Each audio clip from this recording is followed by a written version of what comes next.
right, guys, so what you just witnessed was Trump getting a standing ovation and USA chants breaking out as he attended the Iowa State college football game, where, again, he was met with very, very, very positive reactions. And, guys, I got to tell you, man, at this point, just comparing Joe Biden to Trump in regards to how people greet Trump versus Biden, I mean, it's really a no-brainer, okay? I can't think of the last time I've ever seen Biden get that type of reception, okay? Every time I see Biden getting greeted by the public, he's always getting booed.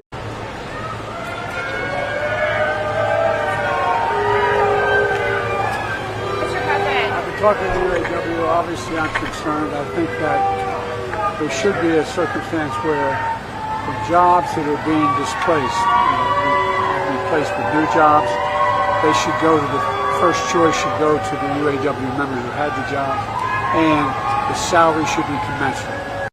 Have you seen Donald Trump's mugshot yet? Mr. President, are you worried at all about that? I did see it on television. What'd you think?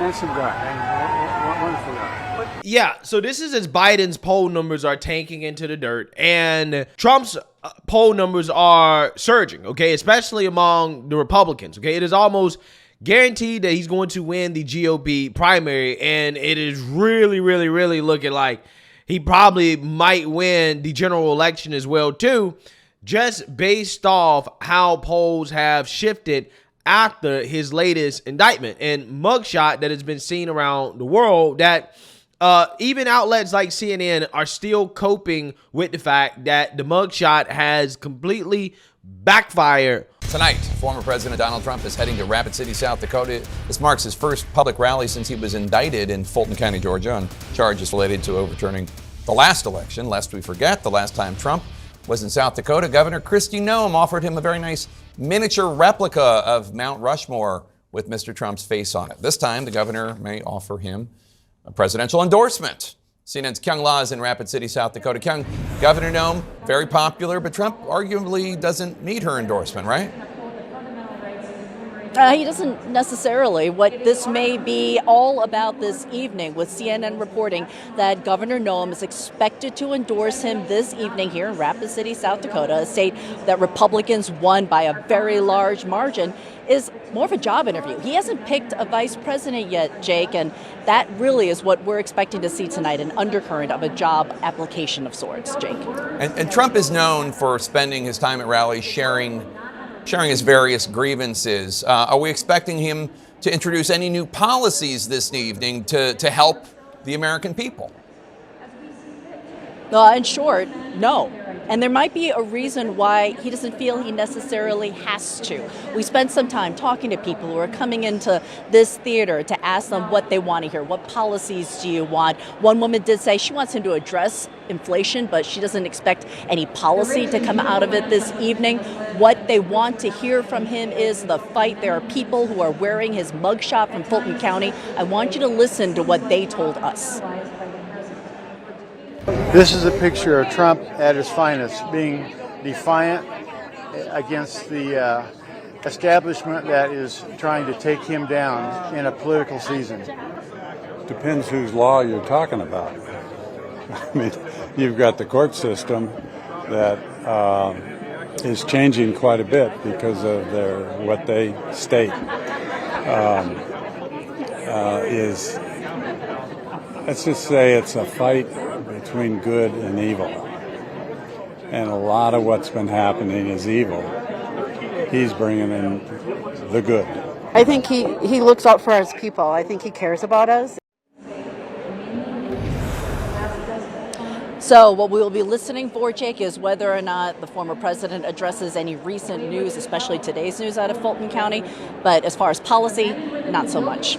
All right, Kyung La in Rapid City, South Dakota. Thanks so much. Yeah, so the cope is real with the mainstream liberal media, and the cope is also real with the Biden paid influencers who are desperately trying to get stupid young people to vote for Biden, despite the fact that everybody, based off the polls, knows that the man is way too old to be president. But again, That doesn't stop the paid Biden influencers from taking a TikTok in their Audis and giving a pitch for Joe Biden that shows that these people are completely out of touch with how the average everyday worker is doing in Biden's economy. But hey, Bidenomics though. A lot of people are surprised to learn how productive the Joe Biden presidency has actually been. Like, unemployment is at a 54-year low. He's created 13 million jobs. Inflation has gone down for like the 14th month in a row. He's invested more money than anyone in infrastructure in the last like 3 decades. Did you even know that? He passed the first meaningful gun reform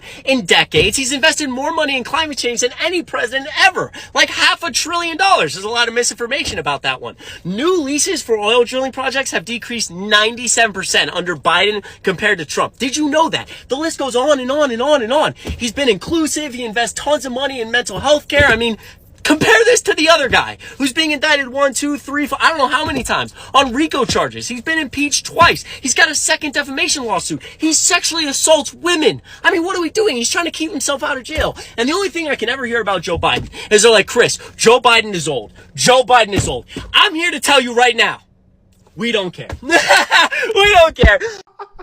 Yeah, so it seems to be that the strategy from the Biden administration with their paid influencers is to get them high off that Hunter Biden and then explain to their audience, their not so educated audience, why inflation is so high, right? Why the cost of living is so high. Yeah, Biden spent $500 billion on climate change. Yeah, that's why things are so expensive, okay? Oh yeah, Biden stopped drilling, right? He stopped giving out new oil leases. Oh, well, that's why gas is so high, right? Thank you for explaining why the price of everything is going up with Bidenomics, right? Thank you for explaining that, okay? But hey, again, according to the polls and the mainstream liberal media narrative lately, these paid Biden influencers may be out of a job, okay? Because Biden is probably on the way out. That is my opinion. I think Biden's on the way out. Biden's fellow Democrats admitting tonight there is a problem. There's no doubt about it. The polls say what they say. It's 14 months until an election, and there's a lot of work we have to do. I think the people basically have spoken loud and clear that they're not happy with the 2 choices and only 2 choices. And so there could be a third-party candidate.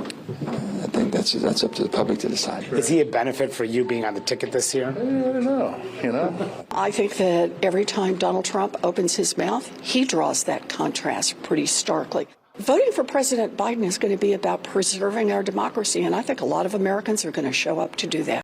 And with that being said, let's check in on the person that a lot of people think is going to take Biden's place, which is Kamala, who was last seen this weekend pretending to be black at her 50th birthday party that happened to be a hip hop party. And so let me just say welcome, everybody. Welcome to the first ever hip hop house party at the home of the Vice President of the United States. A few moments later.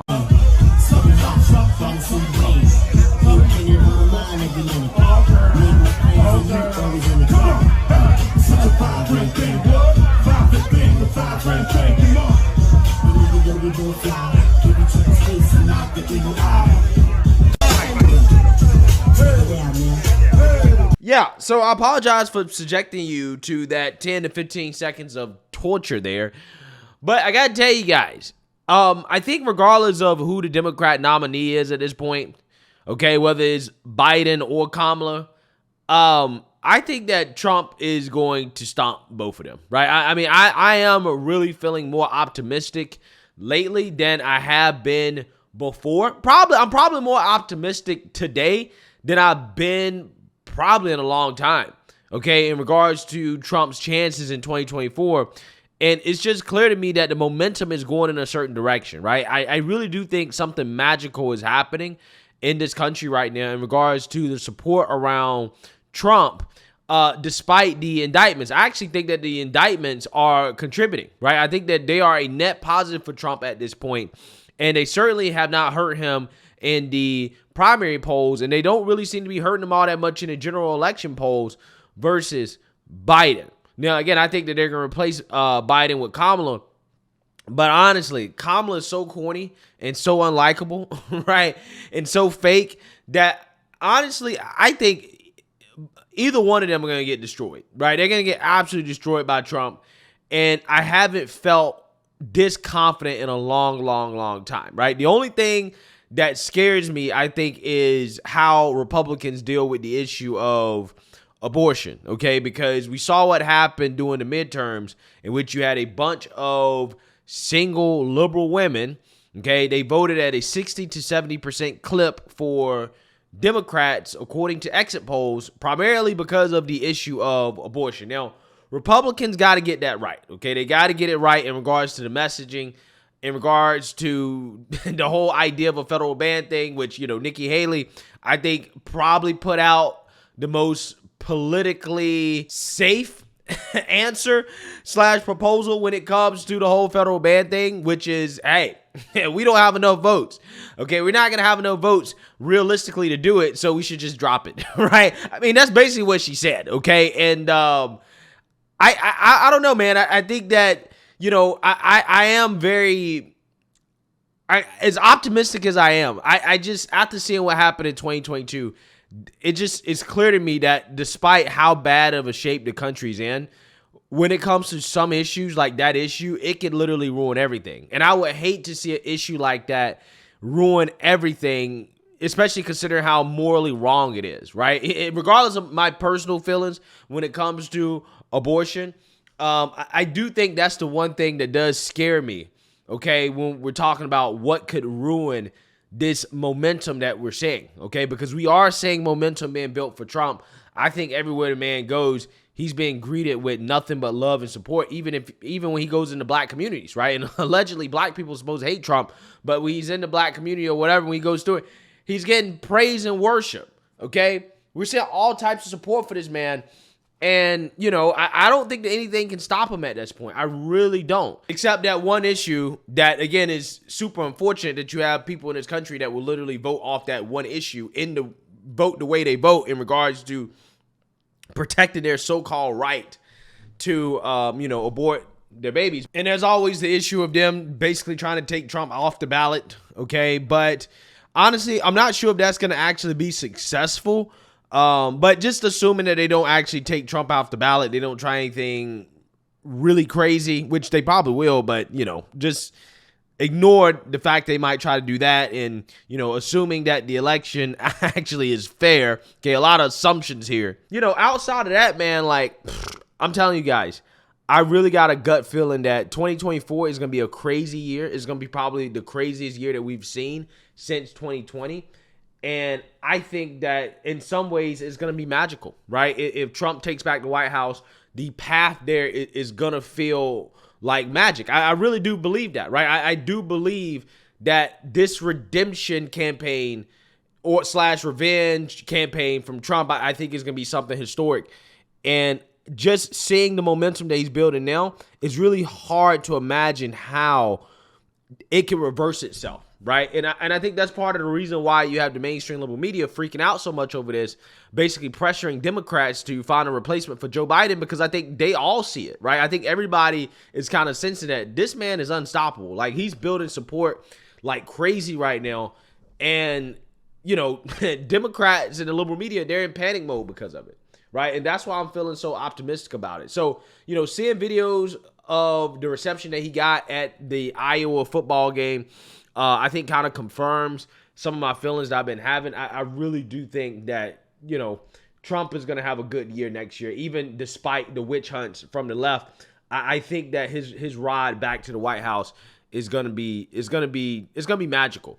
At least I hope so. I hope so. Right? I hope so. That's why I hope. Okay. As of right now, that's why I think. So, hey, let me know what you guys think. Make sure you like, comment, and subscribe. Most importantly, share a Black conservative perspective. Peace.